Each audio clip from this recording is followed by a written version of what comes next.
Vamos, irmãos, abrir as Escrituras no livro de Juízes.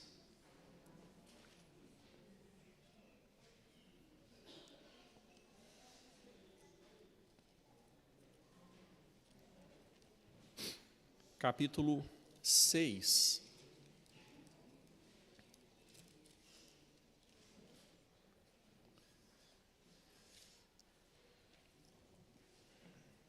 Irmãos, uma ressalva que eu sempre faço quando nós estudamos textos como os que temos estudado, que nos mostram homens que foram instrumentos nas mãos de Deus, que foram abençoados por Deus, mas que ainda assim erraram, pecaram e por causa disso sofreram danos, sofreram prejuízos. Eu sempre gosto de ressaltar que tudo quanto outrora foi escrito para nosso ensino foi escrito, para que pela paciência e pela consolação das Escrituras tenhamos esperança. Eu gosto de ressaltar que esses exemplos ou esses acontecimentos vieram a nós como exemplos, para que não façamos como eles fizeram, para que não desejemos as coisas más. Esse texto está em Coríntios, 1 Coríntios, capítulo 10, se eu não estou enganado, versículo 11, o outro está em Romanos 15, versículo 4. Então, tudo o que nós estudamos a respeito destes homens que tiveram erros e acertos, serve para nos ensinar.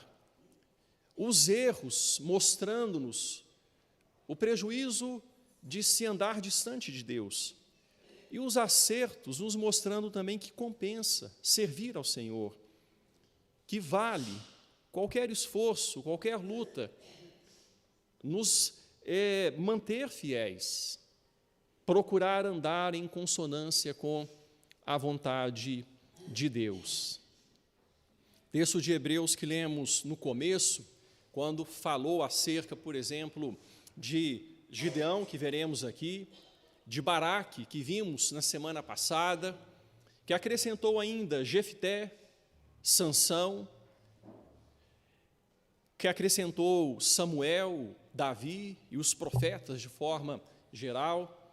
Esse texto nos mostra esses homens de Deus. E conhecemos a história de alguns. Vamos conhecer um pouco mais a história de um deles nesta manhã. Conhecemos de outros e vemos em todos eles os benefícios da obediência e os malefícios da desobediência. Deus não desamparou Davi quando pecou, mas Davi pagou caro, com preço de perda de bênçãos, com preço de perda de muita paz e tranquilidade que ele poderia ter tido, mas ele continuou sendo amado por Deus. Deus não o deixou,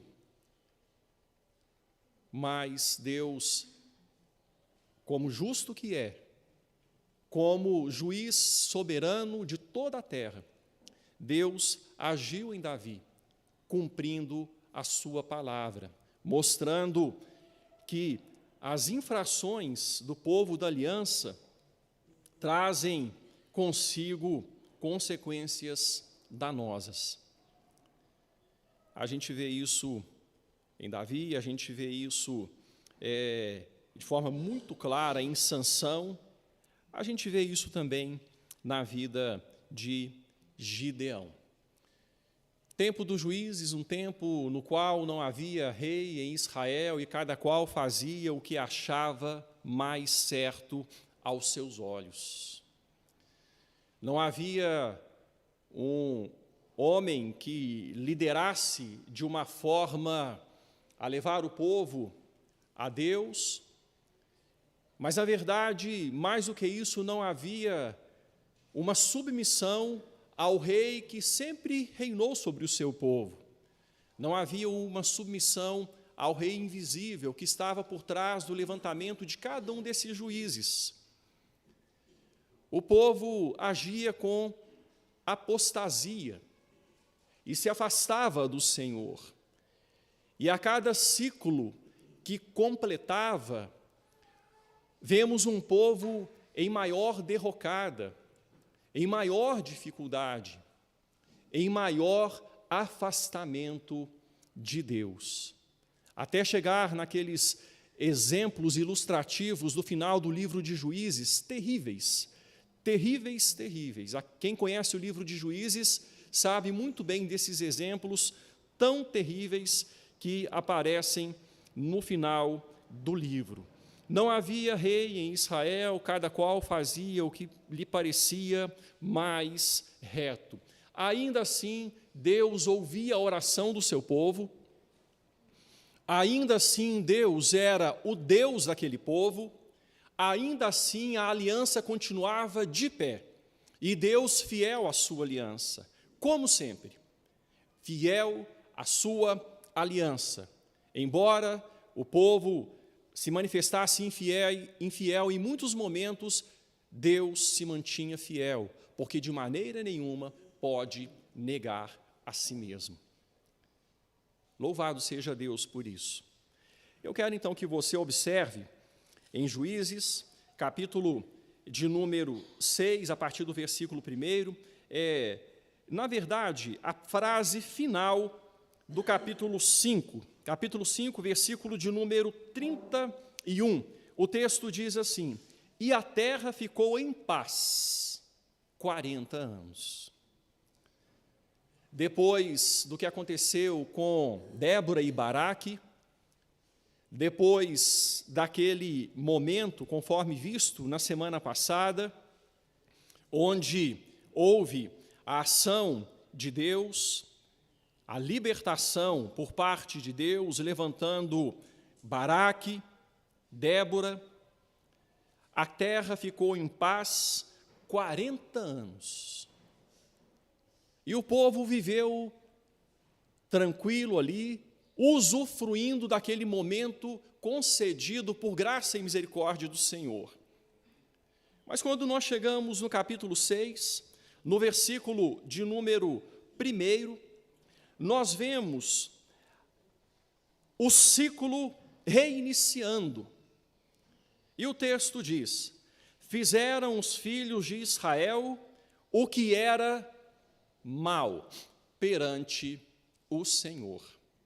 Fizeram os filhos de Israel o que era mal perante o Senhor. Meus irmãos, é um tempo de trevas mesmo, não é? Um tempo de obscuridade. O ciclo já havia acontecido algumas vezes e continuava se repetindo. Sabe, quando é um caminho para o qual você já sabe qual será o fim? O povo parece que não enxergava isso. Parece que não percebia. Então passou-se uma geração aqui, 40 anos. O povo estava desfrutando paz, mas voltou a fazer o que era mal aos olhos do Senhor. Então, dentro do ciclo que nós estamos vendo em Juízes, vem o pecado. Depois do pecado, o que acontece?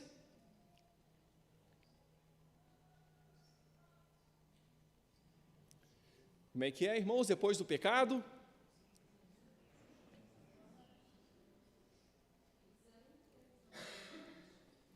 Eles eram entregues, o juízo de Deus, né? Então vinha logo o juízo do Senhor. Ao pecado seguia o juízo. E Deus se manifestava como um justo juiz, punindo o pecado na vida daquele povo. O próprio versículo 1 vai dizer: fizeram os filhos de Israel o que era mal perante o Senhor, por isso. Então vem a causa, não é? A causa, por isso, por terem feito o que era mal perante o Senhor. Se eles tivessem feito o que era bom perante o Senhor, o destino seria outro? Seria outro o destino. Mas eles fizeram o que era mal perante o Senhor. Por isso, por terem feito o que era mal perante o Senhor os entregou nas mãos dos midianitas por 7 anos. Então, o ciclo começa a se repetir. O povo, desfrutando de paz, deixa de fazer o que é bom aos olhos do Senhor. E o Senhor os entrega nas mãos dos adversários. E aqui eles começaram a amargar um juízo terrível. E foi um juízo avassalador. O povo não tinha sossego. Os inimigos vinham como multidão. O texto vai dizer que eles vinham como gafanhotos. Os midianitas, os amalequitas, povos do Oriente, subiam contra o povo de Deus. Eles deixavam o povo de Deus plantar, na época da colheita eles vinham, saqueavam tudo, como uma nuvem de gafanhotos. E isso se repetiu por 7 anos, e o povo de Deus estava amargando mais uma vez debaixo do juízo. Aqui nesse ciclo agora, vai acontecer, irmãos, um ponto interessante. Vai acontecer algo que é diferente dos outros ciclos. É um ponto, assim, uma particularidade, podemos dizer desta forma. O povo de Deus peca, Deus os entrega na mão dos adversários, e tendo sido entregues na mão dos adversários, qual que é a sequência dentro do ciclo que nós estamos vendo? O que o povo faz? O povo ora. O povo busca o Senhor. O povo clama ao Senhor. Nem sempre um arrependimento verdadeiro, considerando que eles haviam ofendido a Deus e se colocando diante de Deus, dizendo: Senhor, nós pecamos contra o Senhor, nós magoamos o Senhor, nós não fomos fiéis à aliança com o Senhor, nos perdoe, porque nós entristecemos o Senhor, nós não alegramos o Senhor como deveria acontecer. Mas o povo clamava por causa das consequências dos seus pecados. Tem diferença, não tem, irmãos? Uma coisa é a gente buscar ao Senhor, entendendo que pecamos contra o Senhor e por causa disso nós deixamos de ser servos fiéis do Senhor. Outra coisa é clamarmos para o Senhor para ter misericórdia de nós porque estamos em sofrimento. A primeira oração tem Deus como motivação. A segunda oração tem o nosso bem-estar. Quando Davi ora, depois de ter sido visitado por um real arrependimento, quando ele foi confrontado pelo profeta, ele ora e diz assim ao Senhor: pequei contra ti somente, e fiz o que era mal diante dos teus olhos, de maneira que serás tido por justo no teu falar, puro no teu julgar. São mais ou menos essas as palavras que estão no texto. Davi ali se arrepende de verdade. Quando ele é confrontado e seu auto-engano cai por terra, e ele entende que pecado é ofensa contra Deus. O povo se via em aperto e clamava ao Senhor, mas isso não como resultado de verdadeiro arrependimento, e sim como resultado de dor e sofrimento. Só que Deus é bondoso. Ainda assim, Deus ouvia o seu povo. Só que aqui, particularmente, nós temos um ponto que é diferente dos ciclos que nós já vimos. Veja no capítulo 6 ainda, olha a partir do versículo de número 7. Versículo de número 6. Vamos ler o versículo de número 6. Assim Israel ficou muito debilitado com a presença dos midianitas. Então, os filhos de Israel fizeram o quê? Clamavam ao Senhor. Havendo ficado debilitados, eles clamavam. E vejam aí que o verbo está no imperfeito, né? Clamavam. É um momento onde havia uma continuidade da ação. Eles começaram a clamar e prosseguiram clamando, buscando ao Senhor enquanto sofriam, enquanto passavam por dificuldades. Debilitados, começaram a clamar ao Senhor. Dentro dos outros ciclos, havia então o pecado, o juízo, o clamor, e em seguida ao clamor o que acontecia? Deus mandava o libertador, correto? Deus mandava o libertador, levantava o juiz. Pecado, juízo, clamor, e Deus enviava o libertador. Agora aqui acontece então essa particularidade. O povo clama, e olha o que Deus fala então, versículo de número 7. Tendo os filhos de Israel clamado ao Senhor por causa dos midianitas, o Senhor lhes enviou não um juiz, não um libertador, o Senhor os enviou um profeta, que lhes disse: assim diz o Senhor, Deus de Israel, eu é que vos fiz subir do Egito, e vos tirei da casa de servidão, e vos livrei da mão dos egípcios, e da mão de todos quantos vos oprimiam, e os expulsei de diante de vós, e vos dei a sua terra. E disse: eu sou o Senhor vosso Deus, não temais os deuses dos amorreus em cuja terra habitais, contudo, não destes ouvidos à minha voz. Deus manda um profeta, e esse profeta explica para o povo os termos da aliança. De certa forma, é isso que este profeta faz. Eu sou o Deus de Israel, o Deus que fiz vocês um povo. Eu vos tirei do Egito, da casa de servidão, vos livrei dos egípcios, com manifestação de poder e glória, com sinais e prodígios, com mão forte e braço estendido. Vos livrei de todos quantos vos oprimiam, os expulsei de diante de vós, vos dei a sua terra, e disse: eu sou o Senhor vosso Deus, consagrai-vos a mim, separai-vos para mim, sejam meus, vivam como meu povo.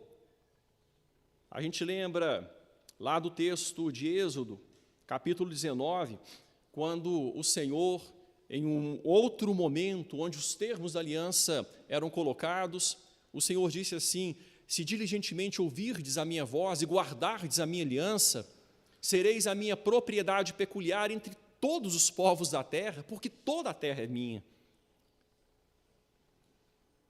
Ouvis a minha voz, guardardes a minha aliança, sereis minha propriedade peculiar, especial entre todos os povos da terra. Toda a terra é minha. Eu sou o Deus dos outros povos também. Não existe um povo sobre o qual eu não reine como Deus. Mas vocês serão um povo onde eu reinarei de uma forma especial. Vocês reconhecerão o meu reinado e se consagrarão a mim e viverão para a minha glória. Eu sou o Senhor vosso Deus.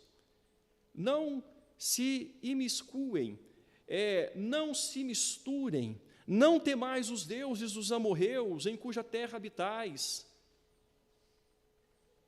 Sejam santificados, separados, contudo, não destes ouvidos à minha voz. O povo não deu. Então, o que Deus está falando aqui para o seu povo? Gente, este momento pelo qual vocês estão passando e que está levando vocês a clamarem a mim, é um momento causado por vocês mesmos, porque vocês não têm ouvido a minha voz. Eu disse que vocês deveriam se separar dos povos cananeus e vocês se misturaram. Vejam o que está acontecendo. Hoje, vocês estão se profanando com Baal. E era o que estava acontecendo naquele momento. O povo havia deixado o Senhor e estava servindo a Baal, Deus cananeu.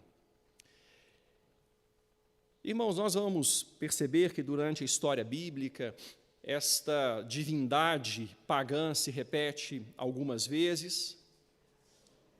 Aqui é um desses episódios. E depois de falar isso, o Deus que não rejeita a oração, o Deus que é misericordioso, levanta um libertador.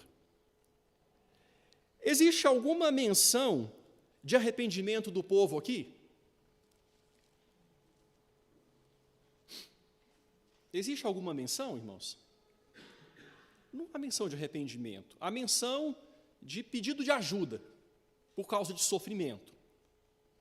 Aí o profeta é enviado e fala, olha, o caso é o seguinte, vocês estão sofrendo por causa disso.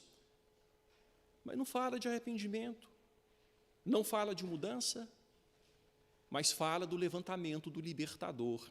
Veja só, versículo de número 11.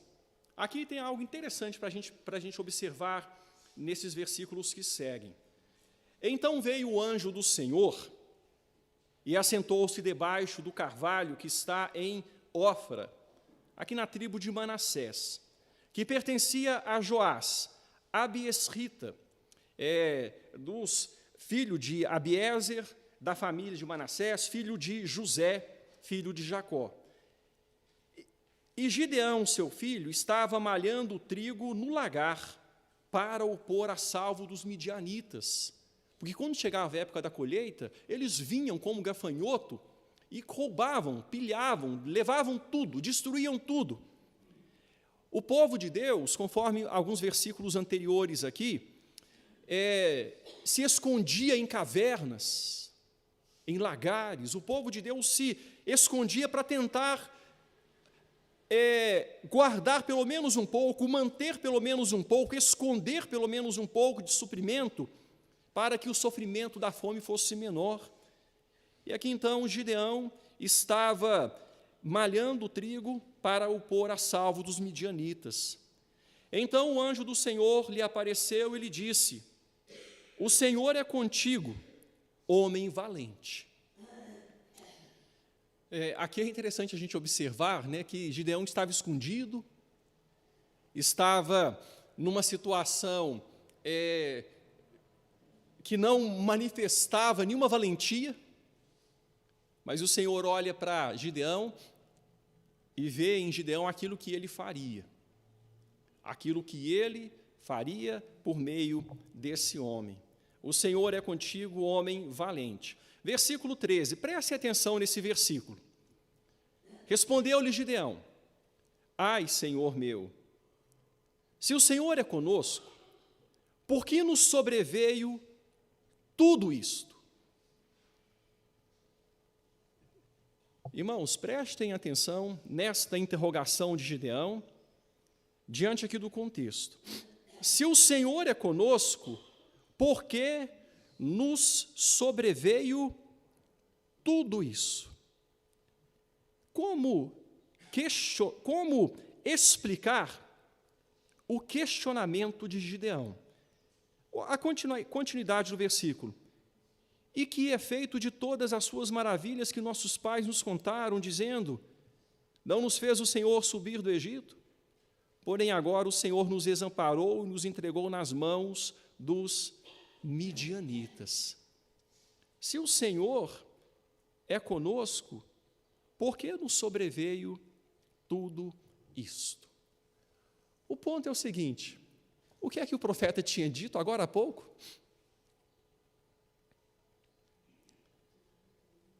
O que é que o profeta tinha dito, irmãos?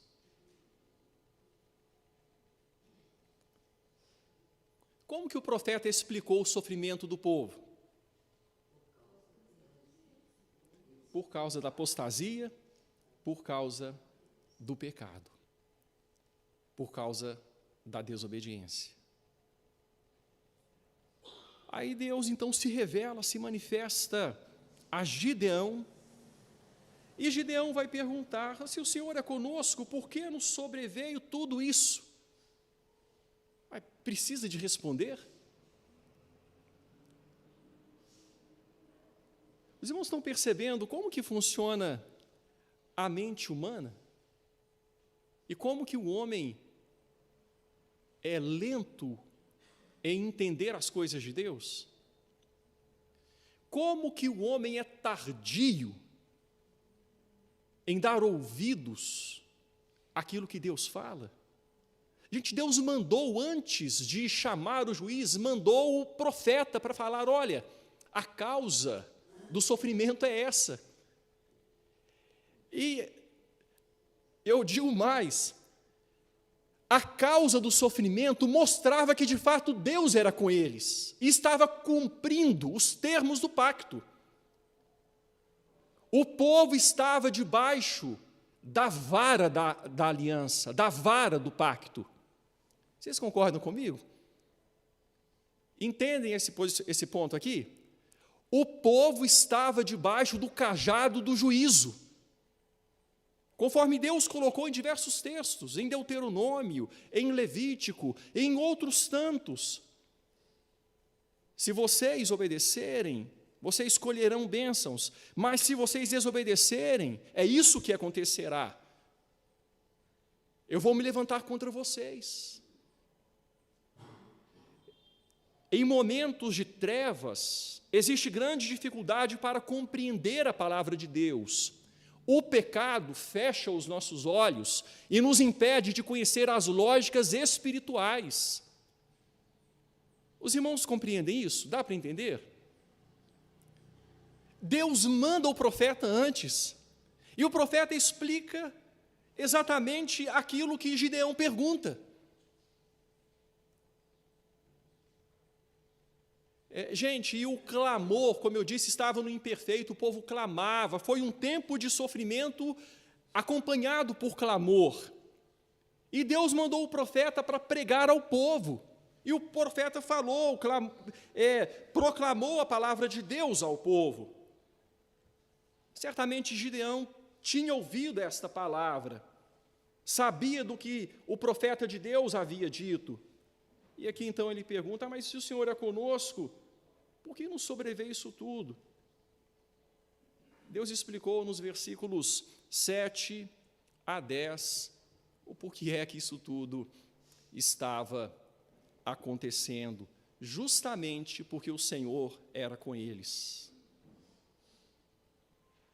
E o Senhor corrige aqueles que ama, assim como o Pai ao Filho, a quem quer bem. Nós que somos pais, não gostamos de corrigir nossos filhos. Algum pai ou mãe aqui corrige com gosto? A gente corrige porque tem que corrigir, não é? Mas a nossa vontade é que não haja necessidade de correção, que os filhos não sofram.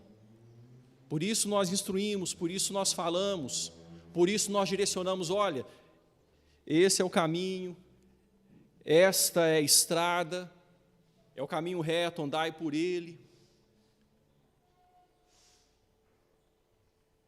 Às vezes existe a necessidade de correção, porque os filhos entram por outros caminhos, e a gente entende que aquele caminho ali vai causar muito mal para os filhos. E a gente então corrige para o bem. Quando os filhos são mais adultos, já não cabe mais a correção que nós dávamos quando os filhos eram crianças, não é? Quando o filho é criança, a gente pega, corrige e obriga. Quando os filhos são mais adultos, a gente orienta. a gente instrui, mostrando os termos da experiência em andar com Deus, especialmente os termos da revelação da palavra de Deus. Porque nós entendemos que ações geram consequências. Deus instruiu o seu povo deixou de seguir as orientações de Deus por meio da sua palavra, e o povo estava sofrendo. E Deus mostra, através do profeta: olha, é por isso que vocês estão sofrendo, eu continuo sendo Deus de vocês, eu vou aliviar o sofrimento. Deus levanta o juiz. O próprio juiz tinha os olhos cegos. O próprio juiz não enxergava as realidades espirituais plenas, não enxergava as realidades espirituais que estavam por trás de toda aquela situação. Mas vamos prosseguir, então, a leitura. O Senhor é contigo, né, homem valente. O Senhor disse para Gideão, aqui ele faz a pergunta, se o Senhor é conosco, por que nos sobreveio tudo isso?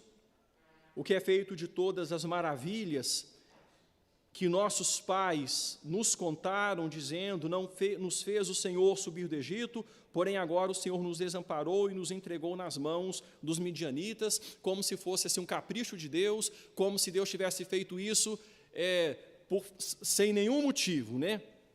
Mas o texto prossegue. A partir, então, do verso de número 15, e ele lhe disse: ai, Senhor meu, Gideão respondendo ao Senhor: com que livrarei Israel? Eis que minha família é a mais pobre em Manassés, e eu, o menor da casa de meu pai. Verso seguinte: e ele tornou-lhe o Senhor: já que eu estou contigo, ferirás os midianitas como se fossem um só homem. Já que eu sou contigo, ferirás os midianitas como se fossem um só homem. A resposta, irmãos, que Gideão dá para o Senhor aqui, lembra você de alguém que deu uma resposta semelhante? Como? Davi era o menor, né? Assim, é o mais novo, nem em estatura. Mas quem é que discutiu com Deus ou dialogou com Deus diante de um chamado? Moisés. Moisés começou a discutir ali com o Senhor, né? A dialogar com o Senhor. Não, Senhor, manda outro e tal. Aqui Gideão não foi muito além como Moisés foi, mas ele se manifestou o autoentendimento que ele tinha, diferente daquilo que o Senhor via nele. O Senhor é contigo, homem valente. Ele começa: Senhor, a minha família é mais pobre em Manassés, dentro das tribos de Israel, a tribo de Manassés, a minha família é a mais pobre, e eu o menor da casa de meu pai, eu o menos capacitado, eu o menos indicado. Aí então o texto diz: já que eu estou contigo, você vai ferir os midianitas como se eles fossem um só homem. Olha, eles vão cair, igual você joga a bola de boliche e faz um strike, né? Eles vão cair diante de você, porque eu sou com você. Irmãos, aqui a gente tem algo importante dentro deste ponto aqui, porque Deus, desde o começo, como aconteceu na semana passada, na época de Débora e Baraque, o texto vai mostrar que Deus construiu toda a narrativa e toda a história para mostrar que aquele que livraria Israel não seria Gideão. Seria quem? Ele próprio. Não seria Gideão, seria ele próprio. Por isso ele escolheu um homem que se considerava da família mais pobre de sua tribo e o menor da casa de seu pai. Aí Gideão pede ao Senhor um sinal.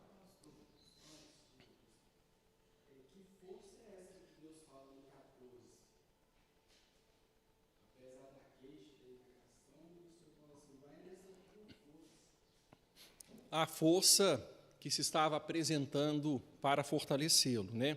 A força do Senhor, não a força dele. Vai nessa tua força, a força concedida com o chamado.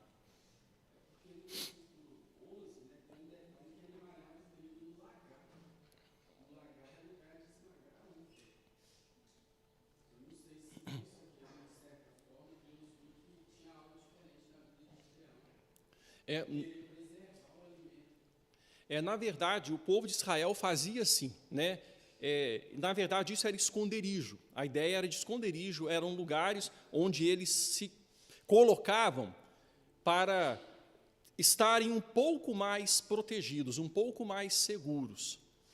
Então, não é algo que destaca algum tipo de força, é algo que destaca um temor e um esconderijo para se preservar de algum iminente ataque. Ok, Franklin?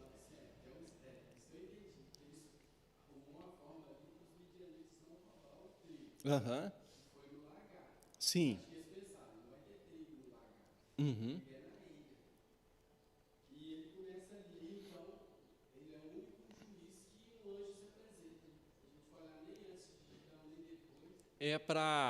O Senhor se apresenta também a Manoá, na verdade, né? E Manoá e seu esposo, os pais de Sansão, né? Não a Sansão especificamente.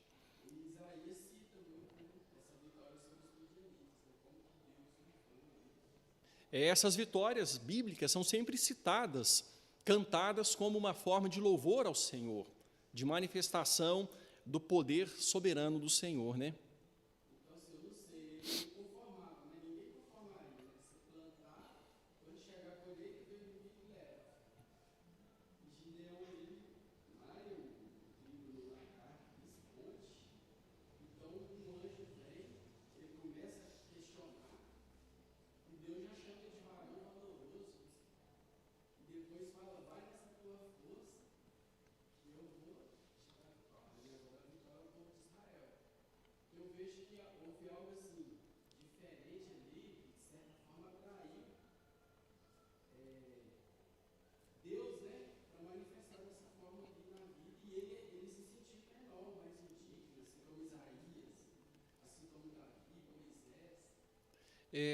Eu diria que nesse momento específico aqui, Franklin, na verdade, Deus escolheu o objeto mais improvável. O mais improvável para mostrar que a força seria de Deus. Porque as ações dele foram feitas, por exemplo, à noite, que ele tinha medo de fazer de dia. Por exemplo, quando Deus fala que era para ele destruir o altar de Baal, ele ficou com medo do povo e foi de noite para destruir, porque ficou com medo de fazer durante o dia e ter alguma objeção, sabe? Então, ele não era alguém que era valente em si, era alguém improvável para ser libertador, porque Deus queria deixar claro que o propósito dele era a glória do nome do próprio Senhor, se manifestando em prol de um povo que não o buscava, que não o levava em conta, que não o considerava como Deus. O buscava, sim, mas para livramento de dor, livramento de aflição, e não porque se importavam com ele.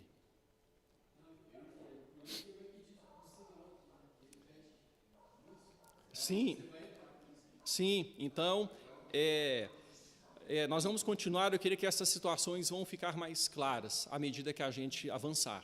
Sim, Bárbara.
Não, verdade, importante, Bárbara, muito importante.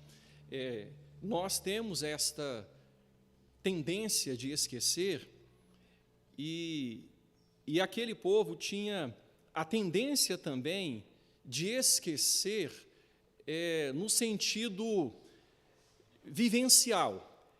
Havia a história que era contada, porque Gideão, eu não sei nem se o que Gideão fala aqui, quando ele diz para o anjo, mas se o Senhor é conosco, então o que será, o que tem acontecido com as maravilhas dele, que falou que ele nos livrou no Egito? Será que Gideão falou assim, pensando já no profeta, que o profeta falou do Egito, que Deus livrou o povo do Egito, que ele era o Senhor? Porém, Gideão não conseguiu ver o cerne da mensagem, que aquilo ali, olha, eu sou o Senhor, só que vocês estão agindo como um povo que não é povo meu.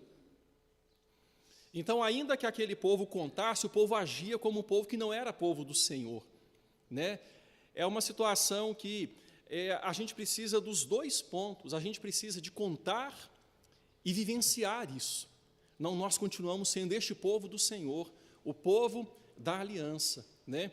Então, é muito importante isso na nossa vida. É uma coisa que a gente vivencia. E aqui o Espírito de Deus, o anjo do Senhor, e o próprio Senhor vai mostrar para Gideão, olha, o que é dito das tuas maravilhas, então, que aconteceram. Veja só o que o texto diz no prosseguimento. Gideão diz assim, se agora, versículo 17, do capítulo de número 6, se agora achei mercê diante dos teus olhos, dá-me um sinal de que és tu, Senhor, que me falas. Então Gideão pede um sinal aqui. Dá-me um sinal, Senhor, de que és tu que me falas. Aí o versículo de número 16. Rogo-te que daqui não te apartes até que eu volte e traga a minha oferta e a deponha perante ti. Respondeu ele, esperarei até que voltes. Então, ele pede um sinal ao Senhor. E fala, eu vou trazer a minha oferta, peço que o Senhor espere o tempo do preparo. Ele fala, eu vou esperar até que você volte. A paciência do Senhor aqui, a paciência de Deus com o seu servo, desentendido, ou que não tinha condição ainda de compreender, que estava obscurecido pelas trevas que cercavam, que estavam sobre o povo naquele momento. Aí olha os versículos que vêm em seguida, versículo 19, entrou Gideão e preparou um cabrito e bolos asmos de um efa de farinha, a carne pôs num cesto e o caldo numa panela e trouxe-lhe até debaixo do carvalho e lhe apresentou.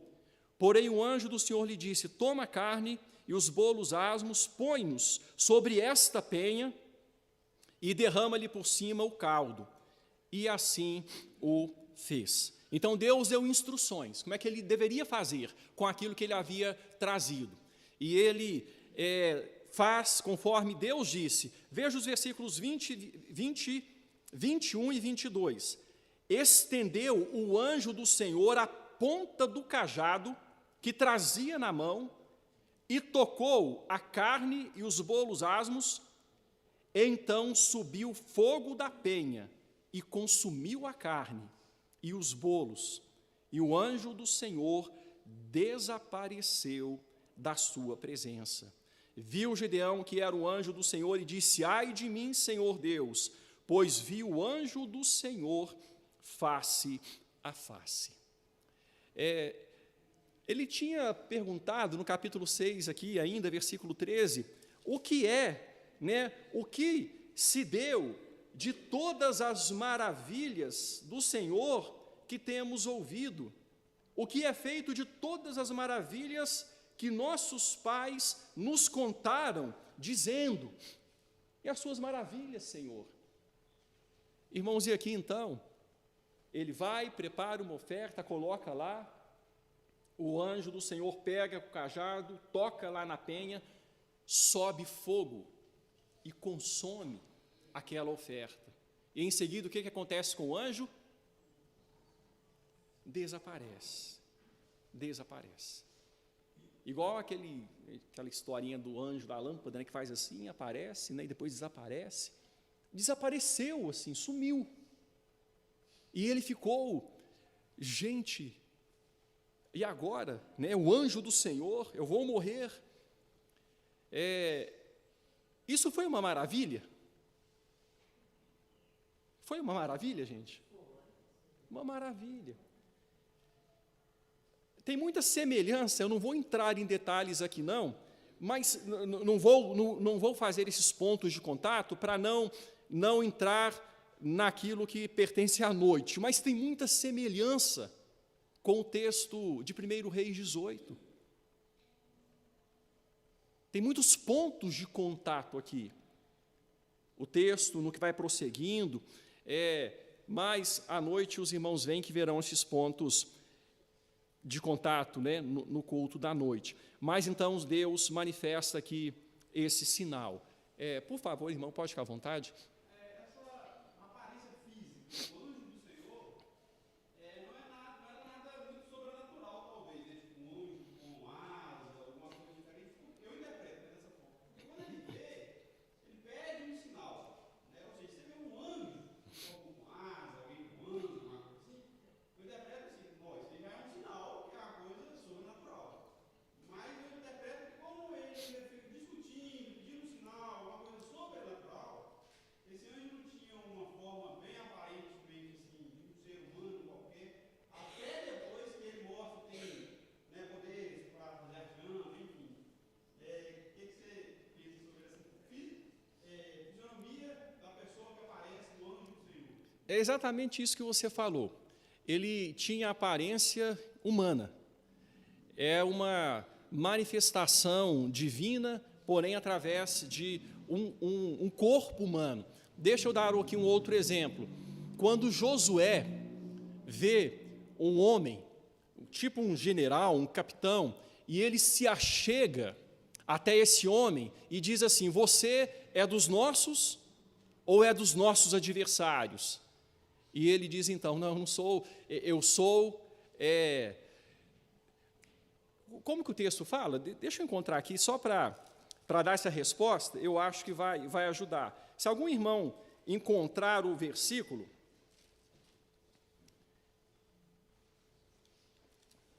quando ele fala para Josué: tira a sandália dos pés.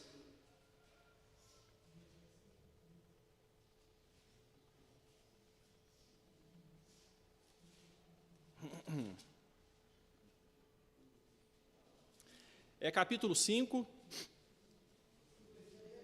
versículo 13. O texto diz: estando Josué ao pé de Jericó, levantou os olhos e olhou, e eis que se achava em pé diante dele um homem que trazia na mão uma espada nua. Chegou-se Josué a ele e disse-lhe: és tu dos nossos ou dos nossos adversários? Respondeu ele: não, sou príncipe do exército do Senhor e acabo de chegar. Então Josué se prostrou com o rosto em terra e o adorou, e disse-lhe: que diz meu senhor ao seu servo? Respondeu o príncipe do exército do Senhor a Josué: descalça as sandálias dos pés, porque o lugar em que estás é santo. E fez Josué assim. O ponto que eu quero chamar aqui a atenção é o seguinte: esse homem aqui recebeu adoração, e ele aceitou a adoração. E quando se aceita adoração na Bíblia, tem a ver com quem? Uma manifestação do próprio Deus. E Josué não percebeu o que era, então porque estava como um homem. Certo, gente? Estava como um homem. Tanto é que ele perguntou: tu és dos nossos ou dos nossos adversários? Eu sou o príncipe do exército do Senhor. Josué o adorou, e ele não rejeitou a adoração. Quando a adoração é feita a um homem ou a um ser criado, a adoração é rejeitada. Não, adore ao Senhor, né? Mas aqui a adoração foi recebida. É o mesmo ponto aqui, é o mesmo ponto. Então, esta diferenciação foi feita depois, quando ele se ouve maravilhosamente, o sacrifício foi queimado e ele desapareceu ali diante da presença de Gideão. Vamos continuar, então, versículos de número 23 e 24. Viu Gideão que... 24, porém o anjo do Senhor lhe disse: paz seja contigo, não temas, não morrerás. Então Gideão edificou ali um altar ao Senhor e lhe chamou de O Senhor é Paz. Ainda até ao dia de hoje está o altar em Ofra, que pertence aos abiesritas. Ali ele edificou um altar ao Senhor e disse: o Senhor é paz. Eu estou em relação de paz com o Senhor. Eu não vou morrer. Estou em relação de paz. Um altar é edificado. Gideão adora ao Senhor, edificando um altar, fazendo algo que Noé fez lá atrás, Abraão fazia, Jacó fez, edificação de altares. Ele edificou ali um altar ao Senhor e clamou: o Senhor é paz. Prosseguindo, irmãos, eu vou finalizar aqui o capítulo 6 mais rapidamente, vou passar pelos outros textos, mais rapidamente também, para não avançar o horário, mas eu quero ressaltar aqui algum ponto que ainda é bastante importante. Lembrando também da questão da exclusividade da adoração a Deus. Um altar foi erigido ao Senhor, mas havia também lá um altar a quem, gente? A divindade pagã que o povo estava cultuando naquela época era Baal. E não deve haver divisão. Não deve haver divisão. Veja o versículo de número 25. Naquela mesma noite lhe disse o Senhor: toma um boi que pertence a seu pai, a saber, o segundo boi de 7 anos, e derriba o altar de Baal, que é de teu pai, e corta o poste ídolo que está junto ao altar. Edifica ao Senhor teu Deus um altar no cimo deste baluarte, em camadas de pedra, e toma o segundo boi e oferecerás em holocausto com a lenha do poste ídolo que vieres a cortar. Então o Senhor instrui Gideão no sentido de que ele deveria destruir o altar de Baal, destruir o poste ídolo consagrado a Azerá, e ele deveria edificar um altar ao Senhor, e ele deveria então queimar um sacrifício ao Senhor. Não deveria ter 2 cultos, não deveria ter 2 pensamentos. Aí, a gente prosseguindo, o texto, no versículo de número 27, então Gideão tomou 10 homens dentre os seus servos e fez como o Senhor lhe dissera, temendo ele, porém, a casa de seu pai e os homens daquela cidade, não fez de dia, mas de noite. Então Gideão fez o que deveria fazer, só que por causa de medo, por causa de temor, de que houvesse um obstáculo e que ele precisasse enfrentar a oposição, ele fez o que fez de noite. Ele levantou de madrugada, ele fez o que Deus havia dito para fazer. De dia o pessoal viu o que havia acontecido e ali houve uma demanda de fato. O pai de Gideão o defendeu e disse o seguinte: olha, eles queriam matar Gideão, eles queriam punir Gideão por aquilo que Gideão havia feito, e o pai de Gideão disse assim: olha, se Baal é Deus, que contenda por si. Se Baal é Deus, que ele mesmo lute contra Gideão. Diante disso, o povo não teve o que falar, né? E ali o nome dele, então, foi mudado, ou ele recebeu um novo nome, Jerubaal, que Baal contenda com ele. Dentro do termo, né, ali, quem sabe, do povo idólatra, até um nome de maldição, né, que Baal contenda com ele está debaixo do juízo de Baal. Jerubaal, assim ele foi chamado. Aí, gente, a história vai prosseguindo. Esses são os acontecimentos que se deram, do chamado, das primeiras instruções para Gideão.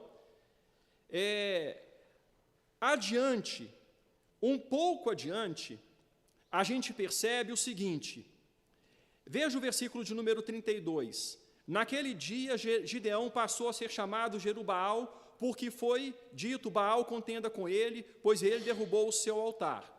Então, acabou um episódio, é como se fechasse as cortinas do teatro e um outro palco fosse montado, uma nova cena então acontecesse. E o texto vai dizer o seguinte: era o tempo da colheita, Gideão estava malhando o trigo no lagar. Era o momento de os oponentes, os adversários virem. Vejam o versículo 32. E todos os midianitas e amalequitas e povos do Oriente se juntaram e passaram e se acamparam no vale de Jezreel. Como era esperado, os adversários vieram. Os adversários vieram. Vejam o versículo de número 34. Olha que interessante, e isso vai mostrando para a gente, continua a construção, mostrando que o que aconteceu aqui foi na base da força divina. Então, o Espírito do Senhor fez o que, irmãos? Revestiu a Gideão. O Espírito do Senhor revestiu a Gideão.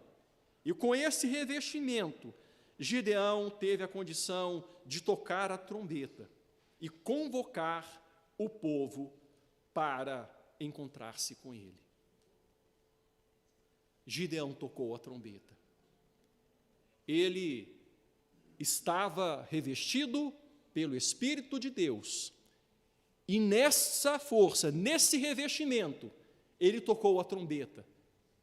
E Deus também fez com que o povo atendesse o toque da trombeta e se reunisse diante de Gideão.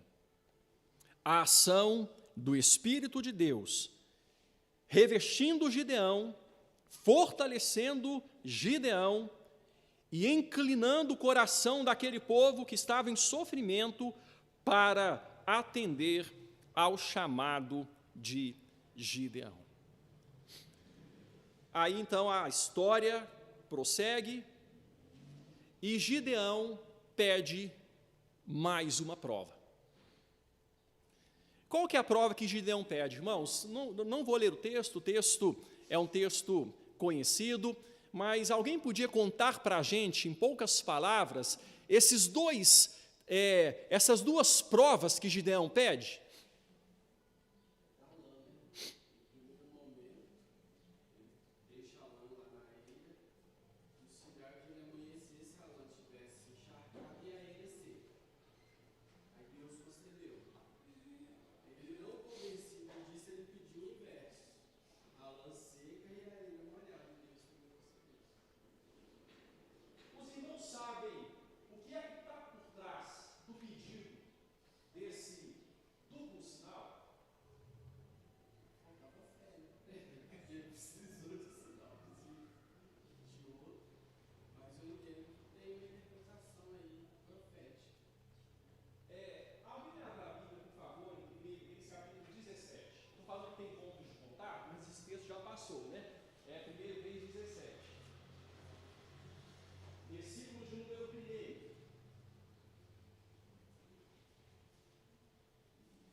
Vamos ler juntos o texto?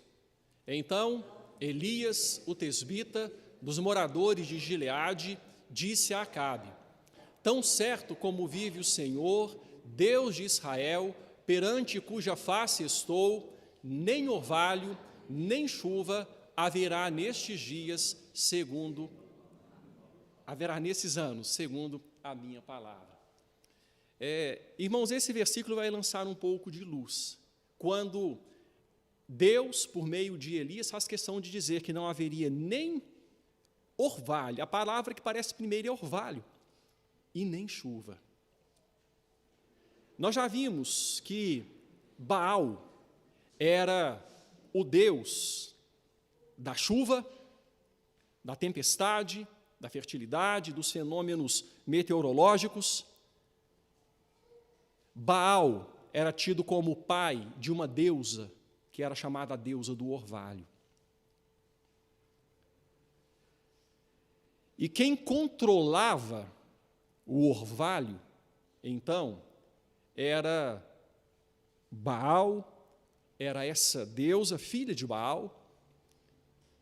E quando Gideão pede esse sinal, ele queria uma comprovação de que, de fato, Deus era aquele Deus que dominava sobre todas as coisas, inclusive sobre o poder de Baal.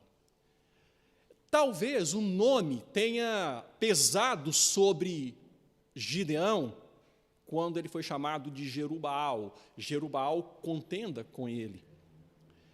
Talvez Gideão tenha ficado, quem sabe, um pouco temeroso do que é que Baal pudesse fazer contra ele. O fato é que Gideão fala: Senhor, eu quero um sinal. Eu quero ver se de fato eu estou em segurança, se é o Senhor mesmo. Aí então apresenta esse teste, ele coloca: olha, Deus, o Senhor controla o orvalho? Então que pela manhã a lã esteja encharcada e a terra seca.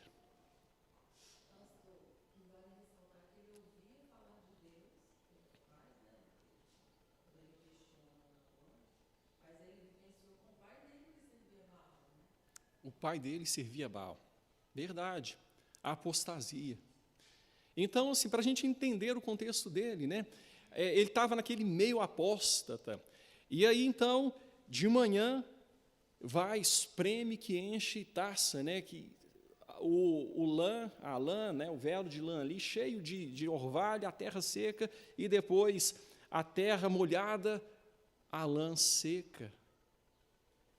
Esse é o Deus do orvalho. É o Deus que está sobre os fenômenos meteorológicos que eram atribuídos às divindades dos Baalins. E diante desta comprovação, diante desta manifestação de Deus, nós vamos ir. O texto, então, vai dizer, no capítulo 7, versículo de número 1, que Gideão partiu para a guerra. Capítulo 7, versículo 1, então, Jerubbaal, aquele que estava debaixo, né, aí Baal contenda com ele, que é Gideão, se levantou de madrugada, e todo o povo que com ele estava, e se acamparam junto à fonte de Arode, de maneira que o arraial dos midianitas ele ficava para o norte, no vale, defronte do outeiro de Moré. Ele convocou o povo, ele ajuntou o povo deu ouvidos ao ajuntamento, ao toque da trombeta, e havia um número de 32 mil homens. 32 mil homens. E Deus falou para para Gideão no versículo de número 2, é demais o povo que está contigo, para eu entregar os midianitas nas suas mãos. Para quem entregar, gente? Para eu, o Senhor, entregar os midianitas nas suas mãos. Israel poderia se gloriar contra mim, dizendo: a minha própria mão me livrou. Versículo de número 2. A minha própria mão me livrou. Israel poderia se gloriar contra mim, dizendo: foi a minha força. Gente, percebam que Deus está querendo mostrar que Ele é Salvador. As intervenções salvíficas na história partem dEle. Ele é aquele que toma iniciativa em processos de salvação, em processos de livramento. Eu quero mostrar que sou eu que estou agindo, para que ninguém se glorie. A gente lembra aqui do texto de Efésios, né? Pela graça sois salvos mediante a fé, e isso não vem de vós, é dom de Deus, não por obras para que ninguém se glorie. Israel poderia se gloriar contra mim. Israel poderia se gloriar contra mim, dizendo: a minha própria força. Não, eu não quero que ninguém se glorie. Eu não quero que ninguém se glorie.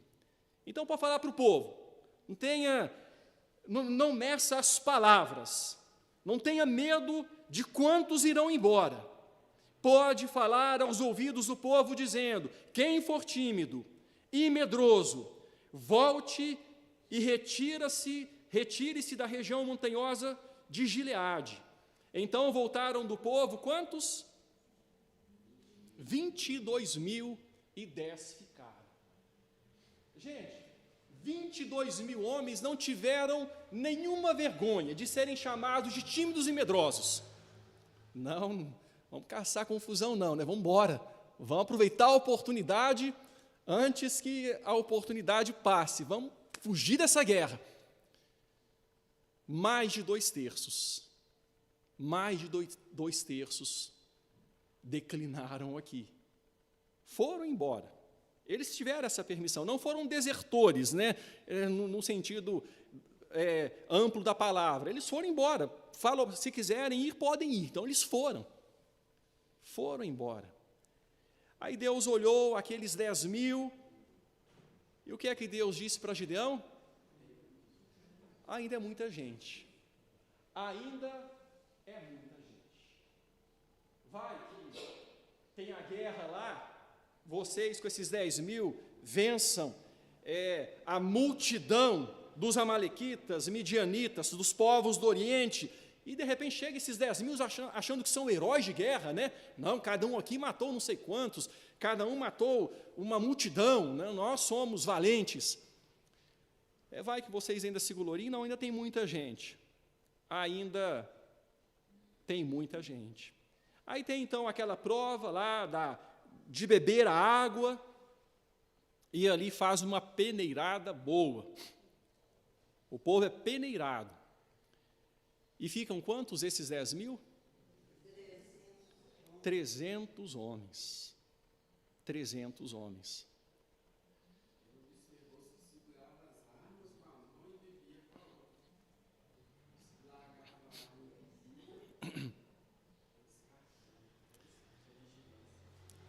O texto aqui vai mostrar, né, que 300 homens foram escolhidos.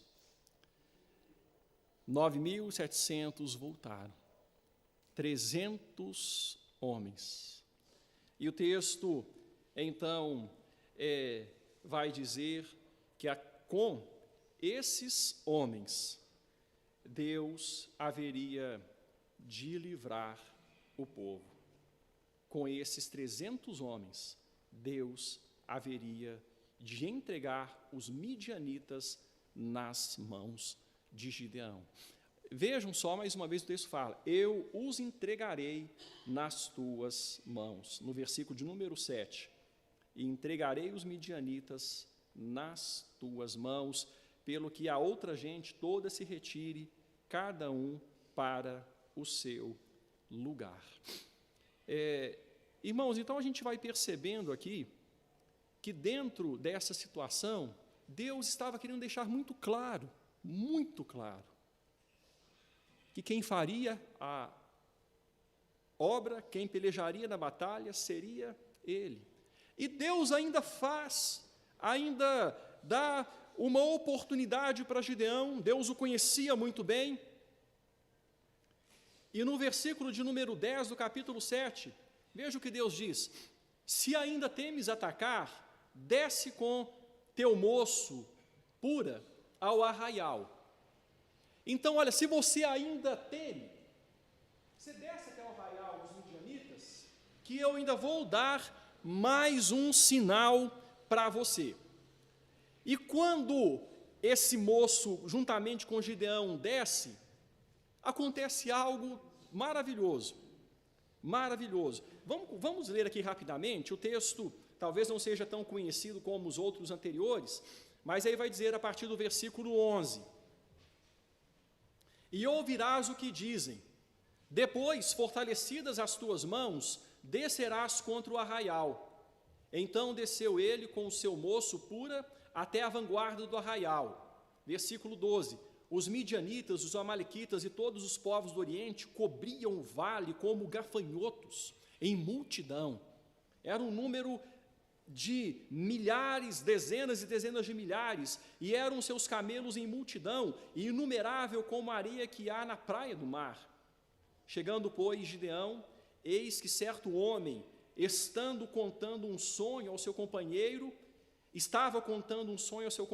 disse: tive um sonho, eis que um pão de cevada rodava contra o arraial dos midianitas, e deu de encontro à tenda do comandante, de maneira que este caiu e se virou de cima, de cima para baixo, e ficou assim estendida. Respondeu-lhe o companheiro e disse: não é isto outra coisa, senão a espada de Gideão, filho de Joás, homem israelita. Nas mãos dele entregou Deus os midianitas e todo este arraial. Irmãos, agora, eu creio que Gideão jamais esperaria uma coisa dessa. Aqui foi um milagre, uma manifestação espetacular de Deus. Ele desce até o arraial e ele ouve um contando para o outro um sonho. Um pão de cevada que circulava uma tenda, a tenda do comandante, e a tenda caiu e se virou de cima para baixo. Aí a interpretação do sonho, né? Ali Deus usou homens pagãos, inimigos do povo de Israel, e manifestou a sua palavra profética a eles. A interpretação que foi dada: olha, isso não é outra coisa, senão a espada de Gideão, filho de Joás, homem israelita. Informações, né, aqui 3 informações, informação tripla acerca de Gideão. Gideão, filho de Joás, homem israelita, nas mãos dele entregou Deus os midianitas e todo esse arraial. Pronto. Deus deu mais esta manifestação, mais esse sinal a Gideão. Gideão ali se fortaleceu e se encorajou. Essa que é a força dele, né? A força do Senhor manifestada nele. E ele disse: olha, Deus, depois disso tudo, Deus está agindo. Não há como duvidar da ação de Deus, não há como duvidar daquilo que Deus está fazendo. Aí, irmãos, a gente chega no versículo de número 20. Assim tocaram as 3 companhias as trombetas e despedaçaram os cântaros e seguravam na mão esquerda as tochas e na mão direita as trombetas que tocavam, e exclamaram: espada pelo Senhor e por Gideão. Então foi isso que eles fizeram. E permaneceu cada um, onde, gente? Versículo 21. E permaneceu cada um, eles só tocaram as trombetas, quebraram os cântaros e clamaram, espada pelo Senhor e por Gideão. E permaneceu cada um no seu lugar ao redor do arraial, ao redor do arraial, que todo deitou a correr e a gritar e a fugir. Veja o que aconteceu, gente. É um exército aqui. Diante do que Deus havia feito, o pavor infundido no coração daquele exército, uma multidão, 300 homens, tocam a trombeta, quebram cântaros e dizem, espada pelo Senhor e por Gideão. O povo começa a correr, a gritar e a fugir. Vejam o versículo de número 22. Ao soar das 300 trombetas, o Senhor tornou a espada de um contra o outro. E isto em todo o arraial, que fugiu rumo a Zererá, até Bet-Sita,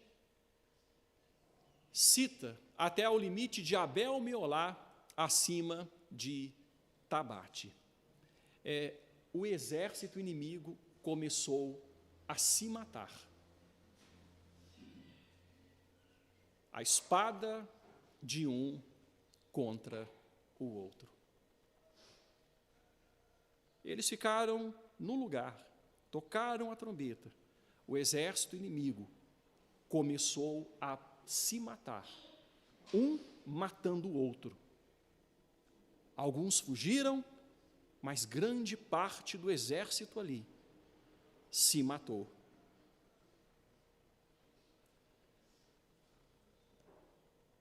Manifestação, irmãos, manifestação de Deus agindo na batalha em prol do seu povo. As trombetas aqui lembram aos irmãos de alguma outra batalha? Jericó. Eles tocaram as trombetas, lá em Jericó, trombetas foram tocadas, muralhas caíram. Não precisou de nenhum tipo de equipamento, de máquina para derrubar muralhas, de dinamite, não precisou de nada, de bomba. As muralhas caíram com o toque das trombetas. Aqui, com o toque das trombetas, o exército inimigo se autoexterminou. O povo se matou. Irmãos, nós vemos o agir de Deus. Vemos como Deus atuou em prol do seu povo. Aí a história prossegue no capítulo de número 8.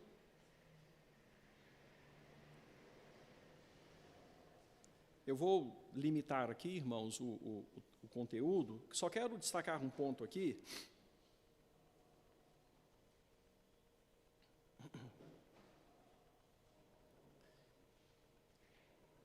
Eu peço a algum irmão que me ajude a encontrar, aí no capítulo de número 8, o texto quando fala de quantos, ou no 7 ou no 8, eu acho que é no 8, quantos midianitas caíram, quantos foram mortos.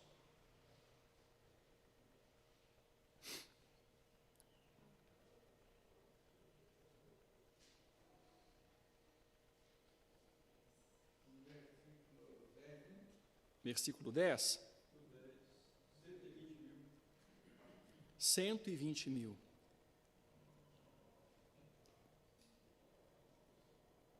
120 mil homens que puxavam da espada. Estavam Zeba e Zalmuna em Carcor e seus exércitos com eles, uns 15 mil homens, ainda havia 15 mil que fugiram, né? Mas lá no extermínio de Deus, naquele momento onde houve uma manifestação de Deus, o povo começou a gritar, a correr, a fugir, e a espada de um contra outro, 120.000 homens caíram. Gente, se os 32.000 homens de Gideão tivessem ido com ele contra 120.000, já era muito pouco, não era? 32 contra 120.000. Deus falou, não, pode diminuir esse negócio aí. Foi para 10.000. 10.000 contra 120.000. Não pode diminuir. Agora 300.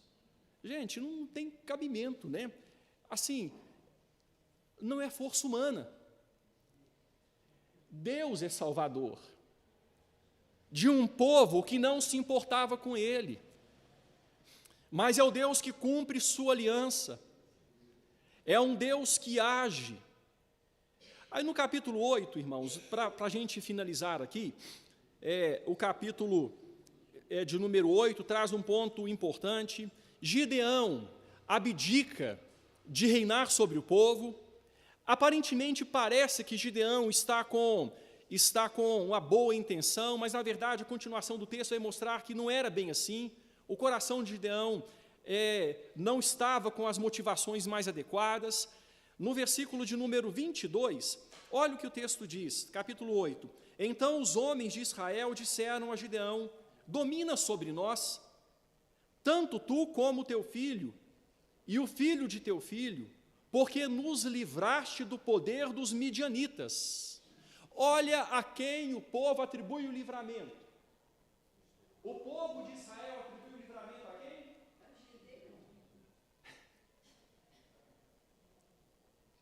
Por que é que será que as pessoas têm tanta facilidade de fazerem heróis humanos e tanta dificuldade em confiar em Deus?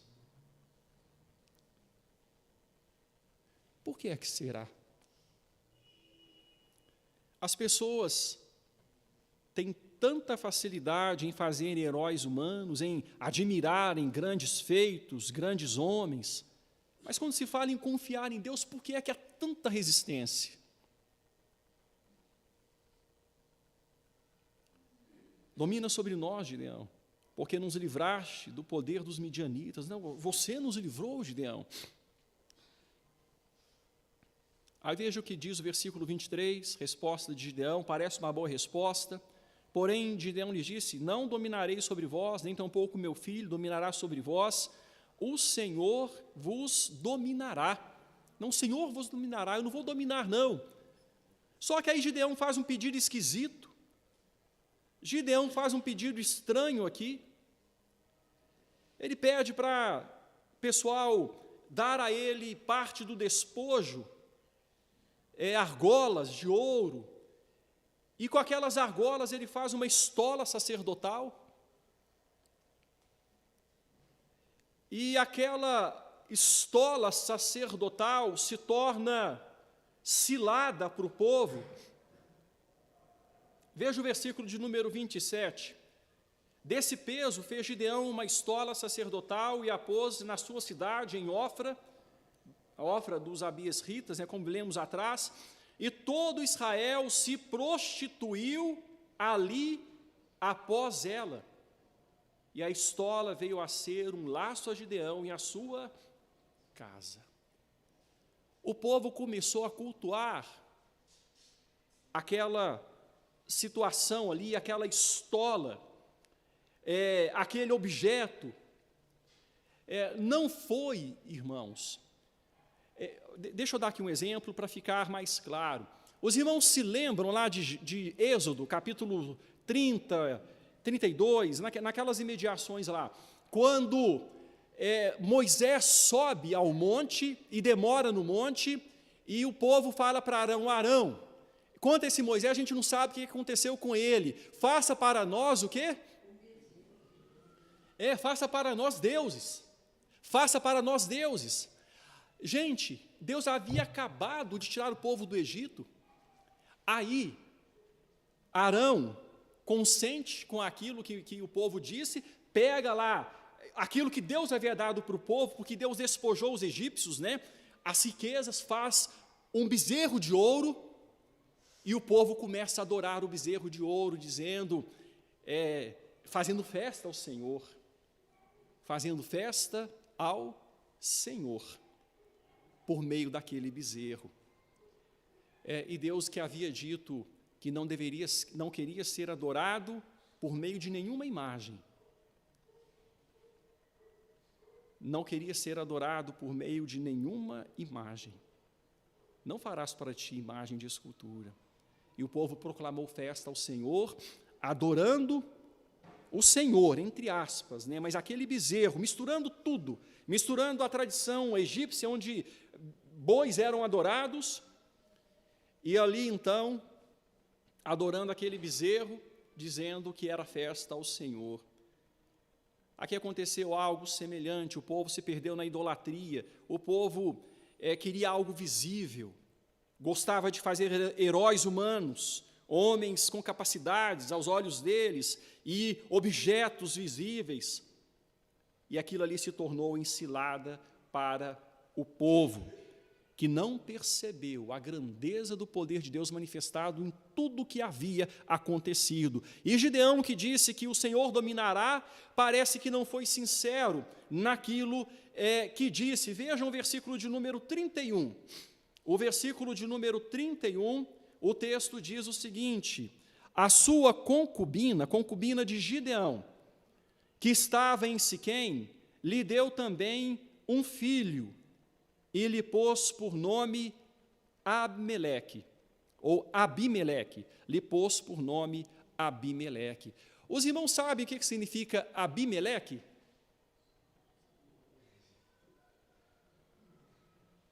Meu pai é rei. Meu pai é rei. O marido de Ruth chamava Elimeleque, né? Meu Deus é rei. É o El, meu Deus é rei, Elimeleque. Agora o filho de Gideão teve o nome dado por Gideão, Abimeleque, meu pai é rei. Isso transmite alguma ideia para a gente.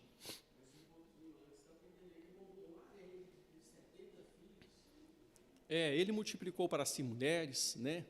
Ele agiu como um rei pagão agia, né? Então, ele agiu dessa forma, e, na verdade, ali, ele não agiu de modo a mostrar para o povo aquilo que, de fato, havia acontecido, ou, pelo menos, não fez isso como deveria fazer. Bom, mas no versículo 28, o texto diz: assim foram abatidos os midianitas diante dos filhos de Israel, e nunca mais levantaram a cabeça. E ficou a terra em paz durante 40 anos nos dias de Gideão. Ainda assim, Deus deu paz ao povo. Uma paz de opressão de inimigos. Uma paz onde o povo teve um respiro, teve um refrigério. Ainda assim, Deus deu paz àquele povo. Mas o texto prossegue, a gente viu aqui que Gideão, na verdade, não foi um bom juiz. Abimeleque, meu pai é rei, ele não levou o povo a enxergar a grandeza e as ações de Deus. E quando nós chegamos no versículo de número 33, morto Gideão, tornaram a prostituir-se os filhos de Israel após os Baalins e puseram Baal-Berite por Deus. Vejam só, irmãos, vejam só. Gideão morreu, o povo voltou a Baal. A gente para olhar isso e fala, mas como que pode? Não é, irmãos? Os irmãos têm esse mesmo espanto que eu tenho?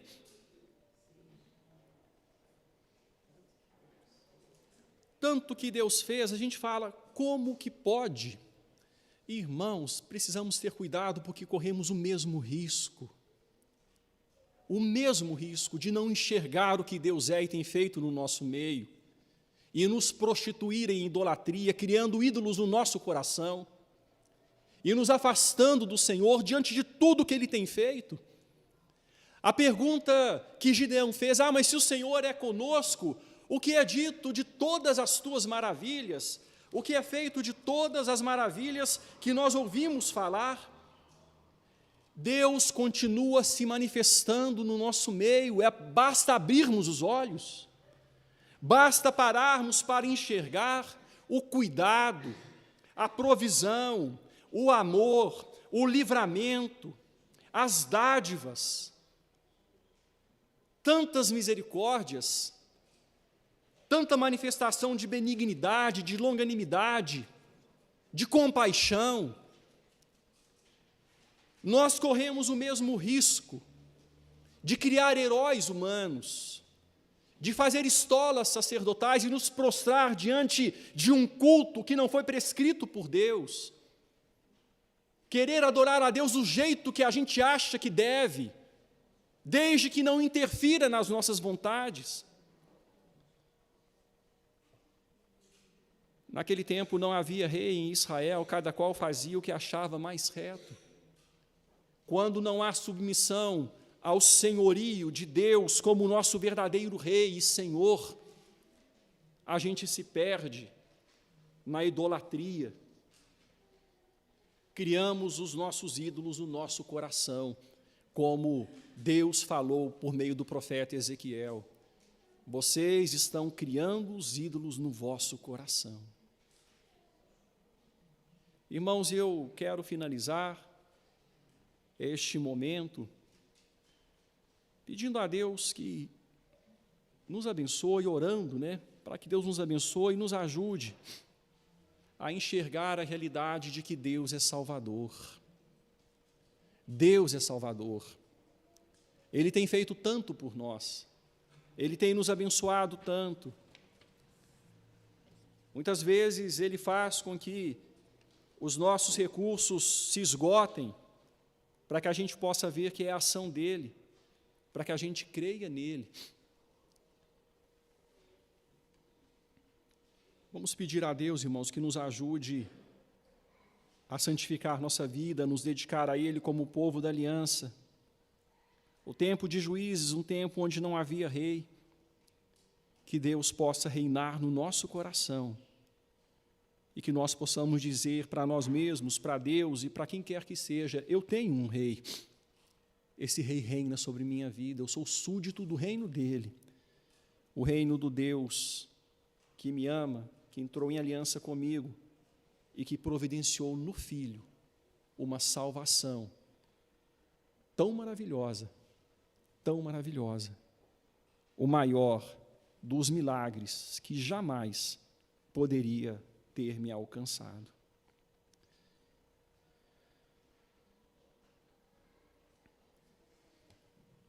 Senhor, obrigado por esta que é a maior das maravilhas. Que não nos percamos, ó Deus, em divagações incrédulas, mas que ao olharmos para as Escrituras e refletirmos sobre a nossa própria vida, possamos agradecer ao Senhor, porque o maior dos milagres foi operado em nós. O nosso Salvador venceu todos os inimigos para nos dar uma eterna vitória. Todas as hostes do inferno, todas as tendências pecaminosas da carne, todas as influências sedutoras do mundo, tudo Ele subjugou. E tudo foi crucificado na cruz, para que nós pudéssemos usufruir de uma salvação perfeita. Obrigado por ser o nosso libertador, Senhor Jesus. Obrigado porque na força do Espírito do Senhor que nos reveste, nós podemos viver neste mundo de forma sensata, justa e piedosa, honrando o Senhor e declarando que o Senhor é o nosso Deus. Obrigado, Senhor, nos ajude. Deus, que não olhemos para estas histórias esses momentos de tanta escuridão, pensando como eles eram incrédulos, como o coração deles era duro. Mas que, olhando para essas histórias, peçamos misericórdia sobre nós mesmos, dizendo ao Senhor: Senhor, que o Senhor nos livre de tal incredulidade, que o Senhor nos livre de tal dureza de coração, porque é essa a nossa natureza, e não é difícil manifestarmos a mesma incredulidade e a mesma dureza de coração. Senhor, obrigado pelo Salvador, obrigado porque Ele é juiz sobre nós, obrigado porque Ele é também o nosso advogado, obrigado porque nele estamos seguros. Que segurança temos em Jesus. Louvado seja o Senhor, Pai, em nome desse tão grande Salvador. Amém.